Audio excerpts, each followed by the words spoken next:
Bismillahirrahmanirrahim. Assalamualaikum everyone and welcome to Me Tutorials.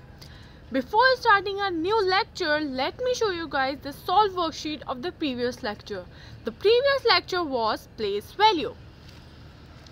So here is the solve worksheet of the previous one. Now let's start our new topic. In this video, we are going to cover two main topics of whole numbers. The first one is estimation and the second one is properties of whole numbers. So let's start with what is estimation. Estimation is finding the closest number. हम estimation को mathematics में बहुत ज़्यादा use करते हैं और अभी जब आप लोग आगे डेसिमल डिवीजन मल्टीप्लिकेशन और इन सब ऑपरेशंस पर जाएंगे तो आप लोगों को इसकी बहुत ज़्यादा नीड होगी. अच्छा, अब हम एस्टिमेशन दो तरह के नंबर्स पर कर सकते हैं. पहले हम एस्टिमेशन डेसिमल नंबर्स पर भी कर सकते हैं और सिंपल नंबर्स पर भी कर सकते हैं. तो let's start with simple numbers and then we will go to decimal numbers. We have one rule of estimation for both kind of numbers. अगर हमारे पास नंबर greater than 5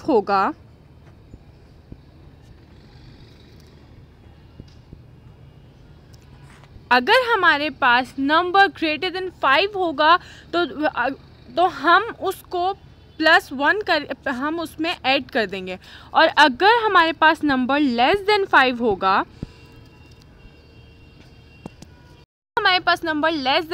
होगा तो हम उसको या तो 0 कर देंगे. सिंपल नंबर्स में हम उसको 0 कर देते हैं या फिर उसको उसी तरह रहने देते हैं. तो let's start with simple numbers. ये हमारा रूल है. We will remember this rule and then we will go with this rule. So let's take, यहाँ पर हम लेते हैं 56 एंड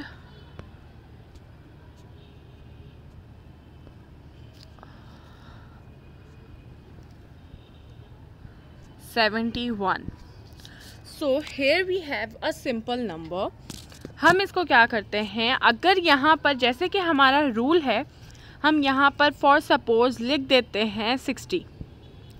अब जैसा कि हमारा रूल है कि हम देखेंगे कि हमारा एस्टिमेशन क्या होती है कि क्लोजेस्ट नंबर हम देखते हैं. तो यहाँ पर 60 किसके ज़्यादा क्लोज है, 71 के या 56 के. ऑब्वियसली 60 के क्लोज है, इसलिए हम यहाँ पर ये 60 हो जाएगा. अच्छा, अब हम यहाँ पर ये ख़ासकर क्यों यूज़ करते हैं, यहाँ पर हम ये इसलिए यूज़ करते हैं अगर हम कोई बड़ा नंबर ले रहे हैं. For suppose we are taking 8092. अब हम इसको 1s 10s, अब हमारे एस्टिमेशन में जो है ना प्लेस वैल्यू बहुत ज़्यादा इंपॉर्टेंट रखती है. यानी यहाँ पर हम पहले देखते हैं कि 2 कौन सी प्लेस पे है, 1s की, फिर 9 है हमारे 10s की, फिर 0 है 100s की एंड देन 8 है 1000s की प्लेस पर. तो हमारी प्लेस वैल्यू बहुत ज़्यादा इंपॉर्टेंट रखती है. अब हमने क्या करना है, अब हमारा रिक्वायर्ड है कि यहाँ पर हमने 9 को एस्टिमेट करना है. तो हाउ वी विल डू कि सबसे पहले हम जो है ना 1s देखेंगे. तो अगर 1s हम देखते हैं, हम देखेंगे कि ये लेस देन 5 है, तो what we will do is कि ये नंबर ऐसे ही रहेगा, हम इसमें ऐड नहीं करेंगे, इट विल रिमेन सेम. और यहाँ पर हम इसको 0 कर देंगे. जैसे कि हमारा रूल है हम इसको कुछ भी ना ऐड करेंगे ना ही माइनस करेंगे, लेकिन हम इसको ऐसे ही रहने देंगे और यहाँ पर 0 हो जाएगा. Then we will go towards, हम 0 को चेंज करने के लिए देखेंगे. हम 0 को एस्टिमेट करना है तो इसलिए हम हम 100s पर जाएंगे. तो लेट्स सी, हम 100s पर जाते हैं. अब हमने 100s देखा, यहाँ पर 10s देखा, 100s को हमने चेंज एस्टिमेट करना है. तो हम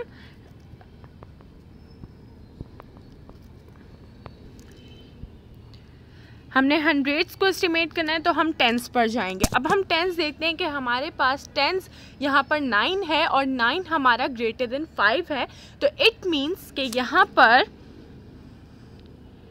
ये 80 हमारा चेंज हो जाएगा 1 में और ये दोनों नंबर्स क्या हो जाएंगे 00।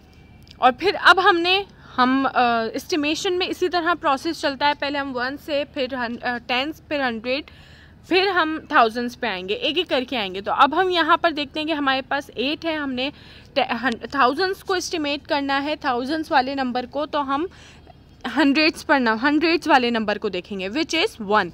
अब 8100 ये हमारा नंबर लेस देन 5 है, विच मीन्स कि ये हमारा नंबर सेम रहे, 8 जो है हमारा वो सेम रहेगा, ना ही इसमें ऐड होगा ना ही सब्ट्रैक्ट होगा, और ये यहाँ पर ये इस तरह आ जाएगा।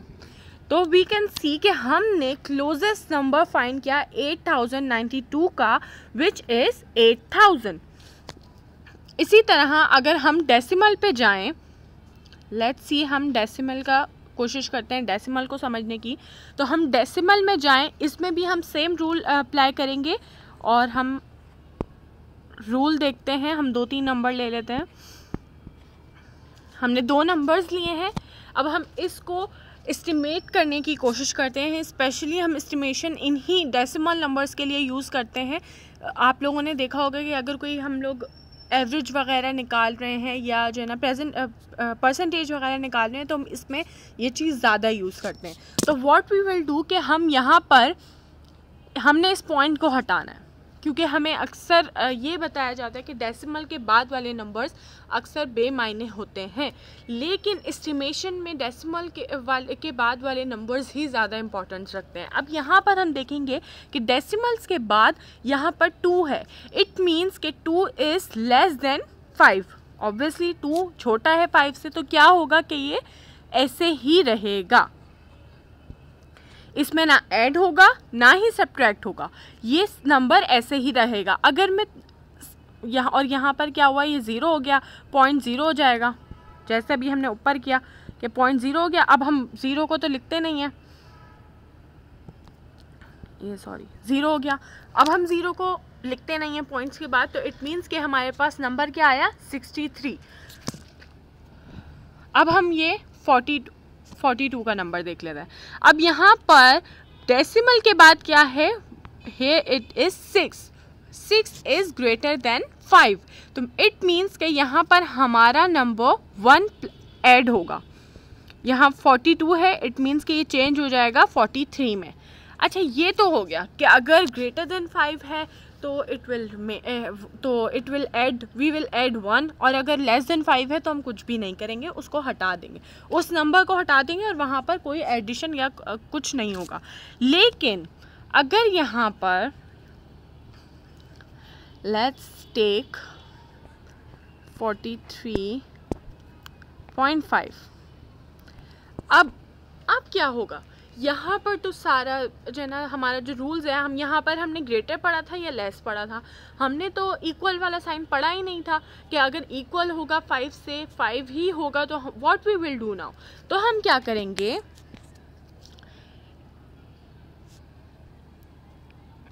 हम इसको 44 कर देंगे। इट विल 5 है मीन्स कि यहाँ ग्रेटर हो या इक्वल हो, यह हमारा रूल है। अगर 5 से ग्रेटर हो या 5 हो, 5 के इक्वल हो, तो इट मीन्स कि हमारा जो दूसरा नंबर है यहाँ वाला नंबर, इट विल हम लोग ऐड इसके अंदर 1 प्लस ऐड कर देंगे और इट विल बिकम 44।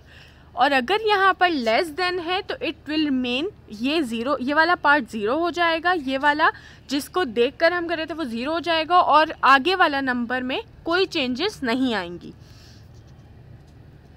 ये हमारी एस्टिमेशन थी कि हम यहाँ पर एक ही रूल को याद रखते हैं और एस्टिमेशन हमारा अगर ग्रेटर देन 5 है तो वी विल ऐड 1 और अगर लेस देन 5 है तो वी विल डू नथिंग। लेकिन जो दोनों ही सूरतों में ग्रेटर हो या लेसर हो, हम दोनों ही सूरतों में वो वाला नंबर 0 कर देंगे जिसको देखकर हम एस्टिमेट कर रहे हैं।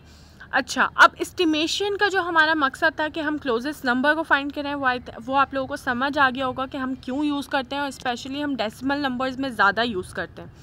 So we will move forward to the next topic now. The next topic is properties of whole number. अब हमारे पास पहली प्रॉपर्टी है होल नंबर्स की, वो है क्लोजर प्रॉपर्टी. क्लोजर प्रॉपर्टी में यहाँ पर हमारे पास एक डेफिनेशन है, हम डेफिनेशन के थ्रू इसको समझने की कोशिश करेंगे.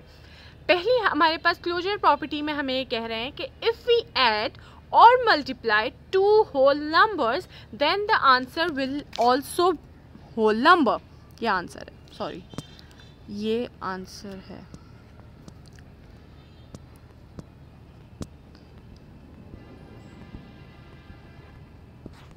Then the answer will also whole number. तो अब ये वाले यहाँ पर सबसे पहले मैं बताती चलूँ कि ये add, let's try to understand this definition with the help of example.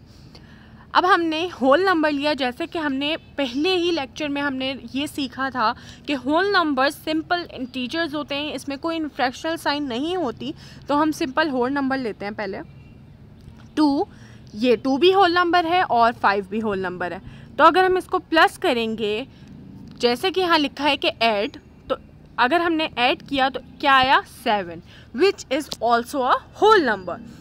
अब यहाँ पर हम दूसरा वो ट्राई कर लेते हैं, यही नंबर ले लेते हैं 2 मल्टीप्लाई बाय 5, 2 5 are 10, ये दोनों भी होल नंबर्स हैं और ये भी होल नंबर है. तो अब यहाँ सवाल आता है कि ये तो चलें ठीक है, हो गया कि हम होल नंबर्स को ऐड करते हैं तो जो है ना हमारे पास होल नंबर मिलता है, यहाँ हम मल्टीप्लाई करते हैं तब भी होल नंबर मिलता है. लेकिन ये वाली प्रॉपर्टी डिवीजन या सब्ट्रैक्शन के लिए इस्तेमाल नहीं होती, because it will not work for both operations, चाहे वो डिवीजन हो चाहे वो सब्ट्रैक्शन हो. तो हम थोड़ा सा ट्राई करके देख लेते हैं कि ये क्यों नहीं होती यूज़, अप्लाई क्यों नहीं होती उसमें. For suppose I will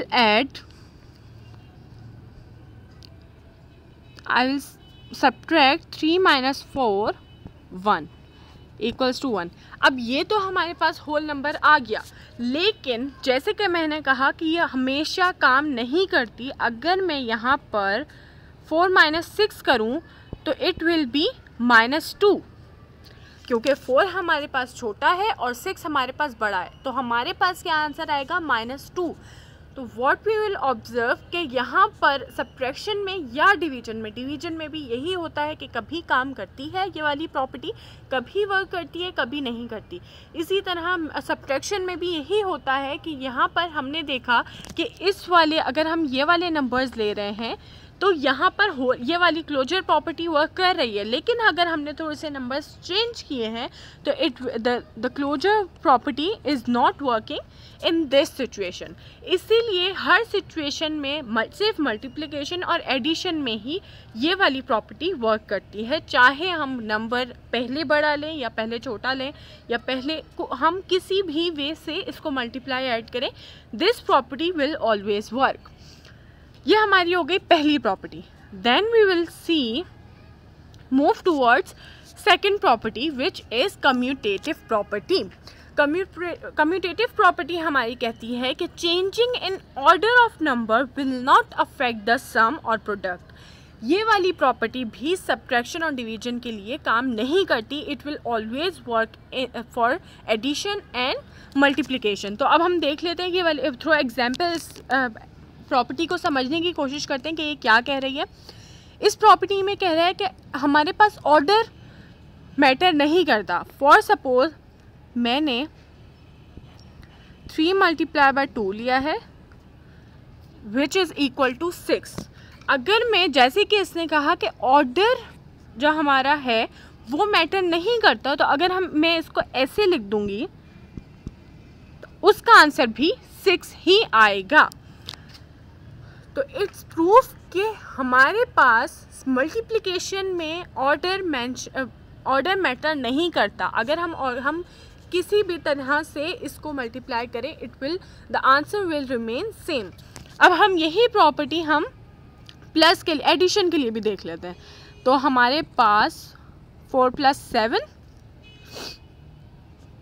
= 11। और अगर मैं ये नंबर ऑर्डर चेंज कर दूं, पहले 7 लिख दूं, तब भी आंसर 11 ही आएगा।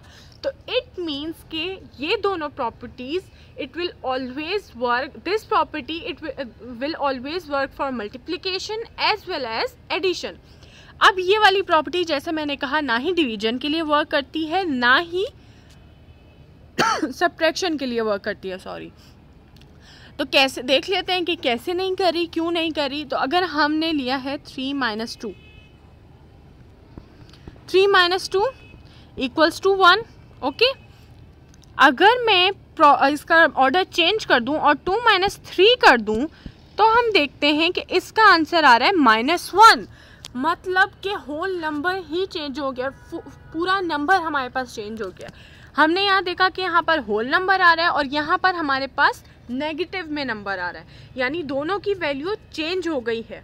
इट मीन्स कि ये वाली प्रॉपर्टी भी सिर्फ और सिर्फ एडिशन और मल्टीप्लिकेशन के लिए वर्क करेगी।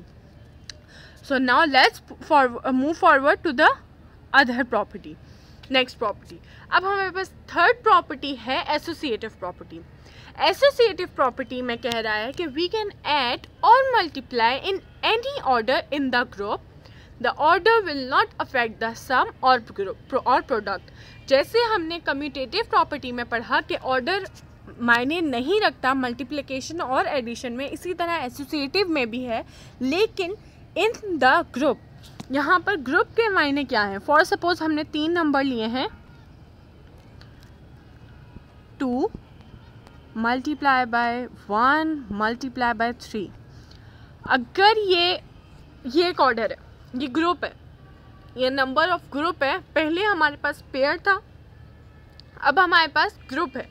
अगर मैं इसको 2 × 1 = 2 और 1 × 2 × 2 2 3 6, इसका आंसर आ गया 6। अगर मैं इसका ऑर्डर चेंज कर लेती हूँ, फॉर सपोज मैंने 3 यहाँ लिख दिया, मैंने 2 यहाँ लिख दिया और ×1 यहाँ कर दिया, तो इसका आंसर क्या आएगा 3 × 2 = 6, 6 × 1 = 6। तो हम देख सकते हैं कि दोनों का आंसर सेम आया है। अब हम यही चीज़ हम प्लस के लिए भी देख लेते हैं कि हमने प्लस किया 3 + 2 5, 5 + 1 6। और अगर हमने इसका ऑर्डर चेंज करेंगे तब भी आंसर यही आएगा। तो इट मीन्स कि यहाँ पर ये दोनों ही प्रॉपर्टी दोनों के लिए काम कर रही है। अब हम इसको थोड़ा सा माइनस के लिए देख लेते हैं कि माइनस के लिए क्यों काम नहीं कर रही।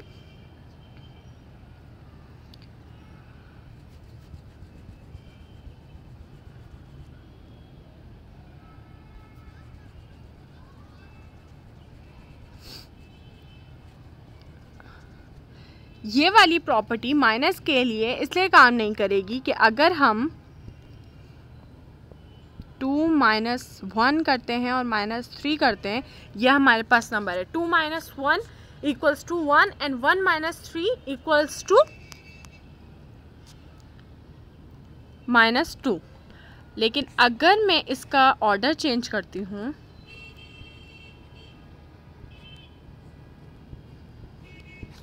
3 - 2 = 1, 1 - 1 = 0, तो हम देखते हैं कि दोनों का आंसर बिल्कुल चेंज है। तो इट मीन्स कि ये वाली प्रॉपर्टी भी डिवीजन और सब्ट्रैक्शन के लिए वर्क नहीं करती। तो अब हम देख लेते हैं अपनी चौथी प्रॉपर्टी। हमारी फोर्थ प्रॉपर्टी है डिस्ट्रीब्यूटिव प्रॉपर्टी। डिस्ट्रीब्यूटिव प्रॉपर्टी कहती है कि adding 2 numbers then multiplying the sum is equal to multiplying each number alone by factor then adding it. तो अब हम इसको देख लेते हैं एग्जाम्पल के थ्रू कि क्या कहना चाह रहे हैं यहाँ पर। हम will take 2 multiply by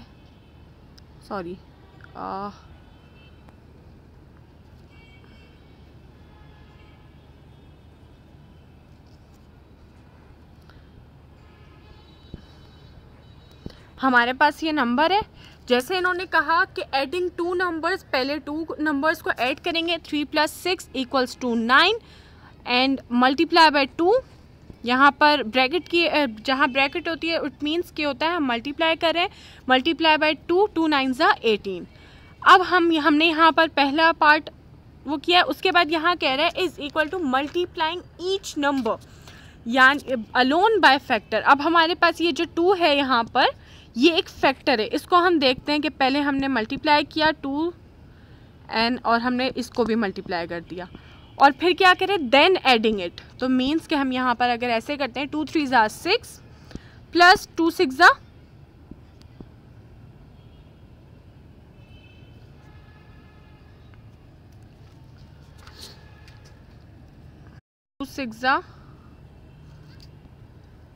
12 plus 6 equals to 18। तो हम ये देखते हैं कि हमारे पास दोनों ही तरीके से आंसर सेम आया है। इट मीन्स कि ये वाली प्रॉपर्टी इस तरह इस वाली प्रॉपर्टी में भी ऑर्डर मैटर नहीं करता, चाहे हम पहले प्लस करें देन मल्टीप्लाई करें, चाहे हम पहले मल्टीप्लाई करें देन प्लस करें, the answer will remain same. और ये वाली प्रॉपर्टी भी will always work only for addition and multiplication. Now let's move towards the worksheet part. In this video, these two worksheets, here are 2 worksheets of this lecture and topics के साथ सब topics के साथ आज हमारा whole numbers वाला chapter complete होता है। Thank you so much. अल्लाह हाफिज़।